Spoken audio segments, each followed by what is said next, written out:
চলুন আজ আমি আপনাদের সঙ্গে শেয়ার করি যে আমি ঘরে কিভাবে লক্ষ্মী পূজা করি। আসলে বাড়ি থেকে অনেকটা দূরেই থাকি, হাতের কাছে সব জিনিস চাইলেই পাওয়া যায় না।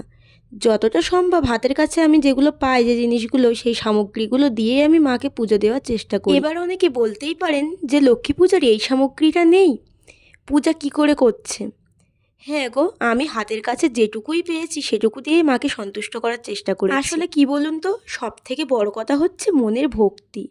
আমি সব ফল ফুল সব কিছু দিয়ে তো পূজা করেছি, সঙ্গে আমার মনের ভক্তি রেখেছি এবং মাকে বলেছি, মা যেটুকু আমি পাইনি, তোমাকে জোগাড় করে দিতে পারিনি, তার জন্য আমাকে ক্ষমা করো। কথাই বলে না, মন দিয়ে ঠাকুরকে ডাকলে ঠিক পাওয়া যায়। আর এই বৃহস্পতিবারের লক্ষ্মী পূজাটা কিন্তু আমি ছোটোর থেকেই করে আসি। জানেন তো, আমি যেখানে থাকি কর্ণাটকা, এখানে কিন্তু আমরা যেমন বৃহস্পতিবারে লক্ষ্মী পূজা করি, তেমনি এখানকার মানুষজন এরা কিন্তু শুক্রবারে লক্ষ্মী পূজা করে। শুক্রবারটা কিন্তু ওদের লক্ষ্মীবার। কথা বলতে বলতে তোমরা তো দেখলে আমি পূজা করে নিলাম।